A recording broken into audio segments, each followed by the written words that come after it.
Hello guys, कैसे हो आप लोग। तो आज की इस वीडियो में हम सॉल्व करेंगे लीड कोड का डेली क्वेश्चन। क्वेश्चन है 2560 नंबर एंड क्वेश्चन का नाम है हाउस रॉबर नंबर 4। ठीक है। तो क्वेश्चन को सबसे पहले समझेंगे, उसके बाद सॉल्यूशन के अप्रोच को समझेंगे एंड देन सॉल्यूशन पे आएंगे। तो सबसे पहले क्वेश्चन को समझने के लिए क्वेश्चन को रीड करते हैं। देखो, क्वेश्चन मीडियम लेवल का है तो थोड़ा सा ट्रिक लगने वाला है क्वेश्चन में, बट इसको समझने के बाद बहुत इजी हो जाएगा क्वेश्चन। तो हाउस रॉबर नंबर 4 है, तो इसके पहले के जितने भी हाउस रॉबर वाले क्वेश्चन है, हाउस रॉबर नंबर 1 2 3, सारे बहुत ही आसानी से सॉल्व कर लोगे। ओके, तो चलो ठीक है, क्वेश्चन पे आते हैं। There are several consecutive houses along a street, each of which has some money inside and there is also a robber. ठीक है। एंड देखो, इस पहले पैराग्राफ से सब बस इतना समझ लो कि एक रॉबर है और बहुत सारे घर है। ठीक है। और रॉबर है, चोर है, उसको चोरी करनी है घरों में से। बट बस एक एक पॉइंट है इस पहले पैराग्राफ में कि वो एडजेसेंट होम्स में से चोरी नहीं कर सकता। फॉर एग्जाम्पल, अगर 4 घर है, 1 2 3 4, तो अगर उसने पहले घर में चोरी की तो सेकंड में नहीं कर सकता। ठीक है, जस्ट बगल वाले घर में चोरी नहीं करनी है। ओके, चोर पकड़ा ना जाए इसलिए। तो पहले घर में किया तो दूसरे में नहीं करेगा, अगर दूसरे में किया तो तीसरे में नहीं करेगा। सिंपल, पहले में किया तो तीसरे में कर सकता है या चौथे में भी कर सकता है, बट सेकंड में नहीं कर सकता। सिंपल। अभी, the capability of a robber is the maximum amount of money he steals from one house of all the houses he robbed. ठीक है। ये थोड़ा सा ऐसा स्टेटमेंट है जो एग्जाम्पल देखने पे समझ आएगा। ठीक है। तो एक काम करते हैं, पहले एग्जाम्पल देखते हैं। ओके। तो एग्जाम्पल में हमें एक एरे दिया है। ठीक है, नम्स एरे है, और ये एरे है हाउसेस में रखे हुए पैसों की। ठीक है। तो एरे का साइज है 4, तो यानी कि टोटल 4 हाउसेस है।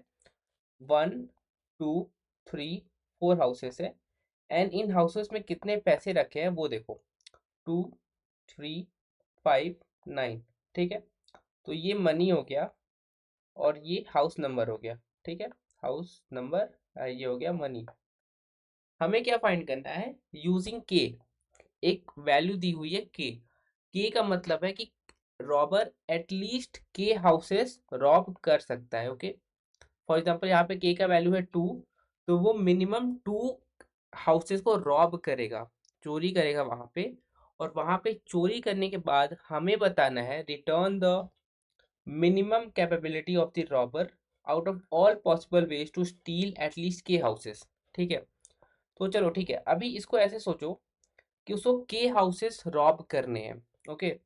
तो सबसे पहले एक पैटर्न सोचते हैं कि वो कितने घर अभी इस पर्टिकुलर केस में रॉब कर सकता है, चोरी कर सकता है। तो कितने घर करने हैं, मिनिमम 2। तो एज्यूम करो कि उसने पहला घर में चोरी किया, तो अभी सेकंड घर में नहीं कर सकता। तो अगर पहले में किया तो थर्ड में कर सकता है। ओके। तो पहले घर में है 2 रुपए, दूसरे घर में है 5 रुपए, तो टोटल कितना हो गया, 7। या ये एक केस हो गया कि रॉबर जो है वो 7 रुपए चोरी कर सकता है। ओके। लेकिन हमें फाइंड करना है उस रॉबर की कैपेबिलिटी। कैपेबिलिटी क्या है, फिर से आते हैं अपने पैराग्राफ नंबर 2 पे। कैपेबिलिटी का मतलब है कि maximum amount of money he steals from one house of all the houses he robbed. तो जो हमने एक केस बनाया कि अगर उसने पहला और तीसरा घर में चोरी किया, तो मैक्सिमम अमाउंट उसने कितना चोरी किया, वो है 5 रुपीज। एक में 2 किया, एक में 5 किया, तो टोटल 5 उसका आंसर होगा। ये उसकी कैपेबिलिटी है अगर उसने पहले और थर्ड घर में चोरी की। ठीक है। अगर उसने मान लो कि पहले और थर्ड घर में चोरी नहीं की, पहले और फोर्थ घर में चोरी किया, देखो पहले एंड फोर्थ में भी कर सकता है क्योंकि वो भी अगल बगल नहीं है, एडजेसेंट नहीं है। तो इस केस में उसने चोरी किया 2 रुपए और 9 रुपीज, तो मैक्सिमम कैपेबिलिटी कितनी हुई, वो है 9 रुपीज की। ओके। तो एक केस हमने बनाया जिसमें हमारा आउटपुट था 5, एक केस में बनाया हमारा आउटपुट था 9। अभी एक और केस बन सकता है, वो सोचो क्या हो सकता है। देखो, एज्यूम करो कि उसे पहले में नहीं किया, सेकंड में किया। अगर सेकंड में किया तो इस केस में थर्ड में नहीं कर सकता, लेकिन फोर्थ में तो कर सकता है, राइट। तो फोर्थ हाउस में चोरी किया, सेकंड हाउस में चोरी किया, 3 रुपए चुराया और 9 रुपए चुराया, तो उसकी कैपेबिलिटी कितनी हुई, 9 की। तो एक और केस है, एक और पैटर्न है, या एक और पॉसिबल वे है जिससे रॉबर एटलीस्ट के हाउसेस में चोरी करेगा, तो उसके पास 9 रुपीज की कैपेबिलिटी है। तो टोटल 3 पॉसिबिलिटीज आई, 5 9 और 9 की।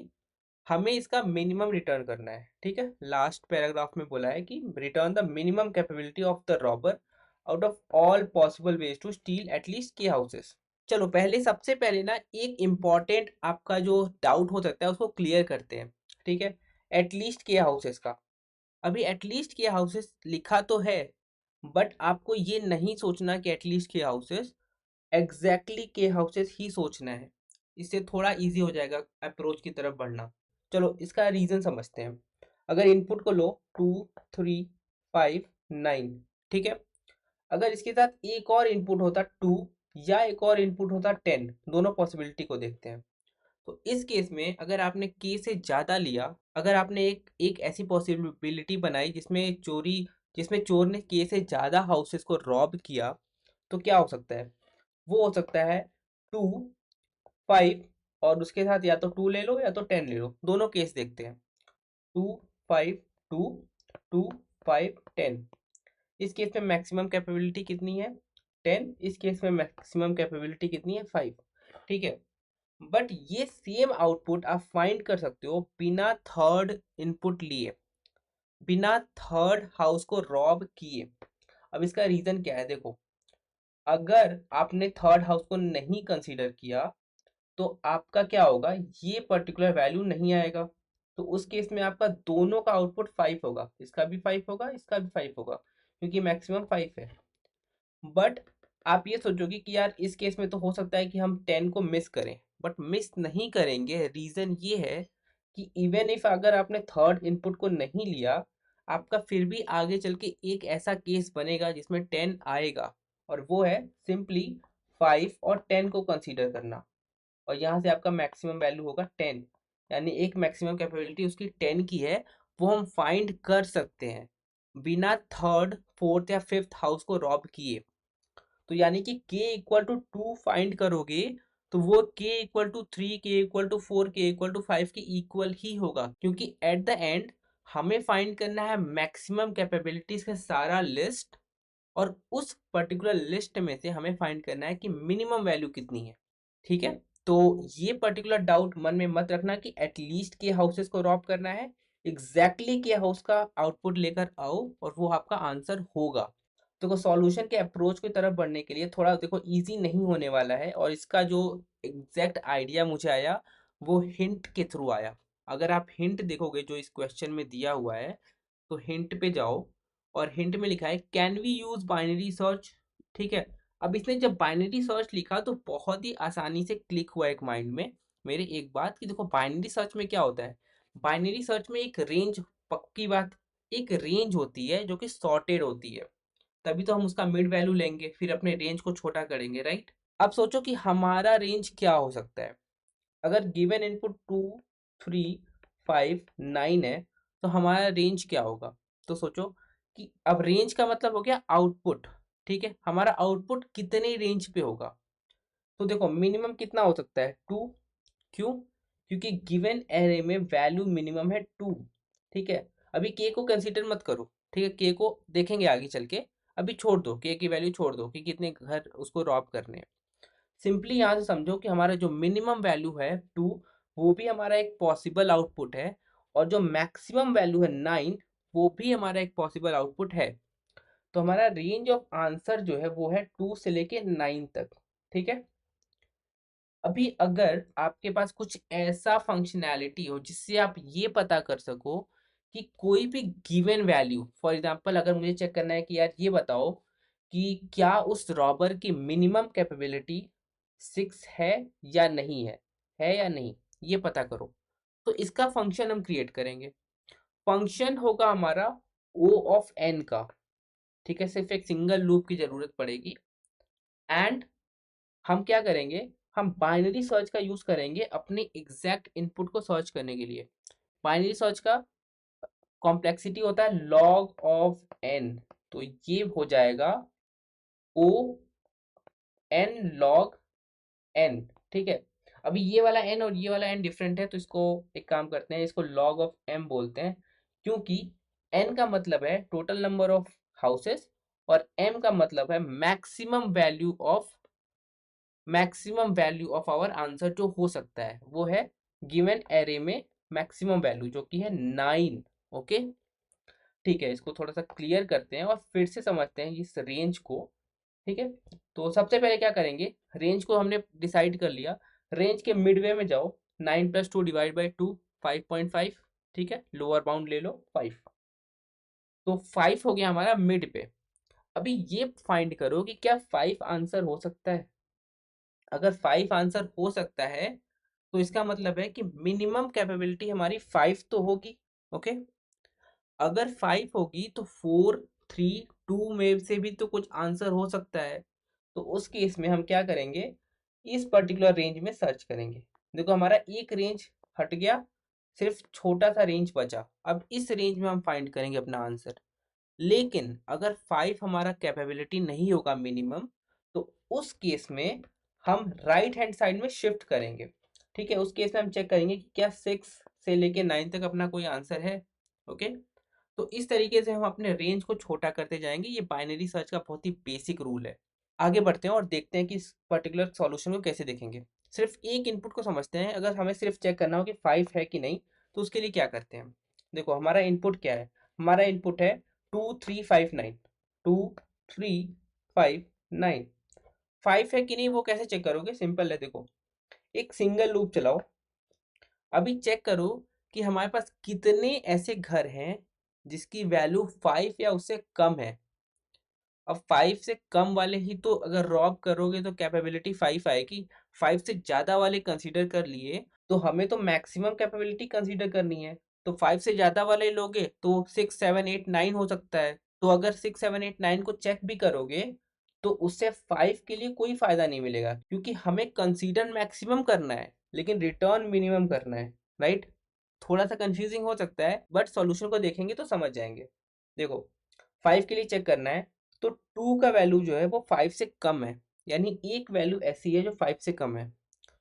3 का वैल्यू है वो भी 5 से कम है, यानी एक और वैल्यू है जो 5 से कम है। एंड 5, 5 भी कंसीडर कर सकते हैं, इक्वल भी कंसीडर करेंगे। ठीक है, +1 किया, ये कितना आया 3। हमारे पास 3 घर हैं जिसमें 5 या 5 रुपए से कम है, और हमें चाहिए कितना, 2 घर। ठीक है, ये आउटपुट हो सकता है, यानी 5 हमारा आंसर हो सकता है, बट यहाँ पे एक कैच है, हमें एडजेसेंट घर को कंसीडर नहीं करना। अभी जब एडजेसेंट को कंसीडर नहीं करना है तो इसका सबसे सिंपल सॉल्यूशन ये हो सकता है कि सबसे पहले को देखो। अच्छा ठीक है, पहले को देखा, 2 हमारा आंसर हो सकता है, मतलब 2 5 से कम है, +1 काउंट किया। अगर +1 काउंट किया तो 3 को स्किप कर दो, 3 को कंसीडर नहीं कर सकते। करेक्ट है। नेक्स्ट देखेंगे 5, 5 के लिए भी काउंट करेंगे +1। क्यों, क्योंकि 5 भी 5 से लेस है, इक्वल है। 5 को काउंट करते ही 9 को स्किप कर दो और लूप खत्म हो गया। टोटल वैल्यू कितनी आई, 2। हमें चाहिए कितने, 2। अगर 2 चाहिए, 2 है, तो यानी कि 5 हमारा एक आंसर हो सकता है। तो उस केस में हम फिर से मिनिमम सर्च करने के लिए लेफ्ट साइड की तरफ बढ़ेंगे। अब यहाँ पे कंफ्यूज मत होना कि यार 3 को तो आपने पूरा स्किप ही कर दिया। तो देखो कंसीडर करने की जरूरत भी नहीं है। रीजन है ये है कि अगर आपने 2 को स्किप किया और 3 को चूज किया, तो 3 को चूज करते ही आप 5 को चूज नहीं करोगे। आप किसको चूज करोगे, 9 को।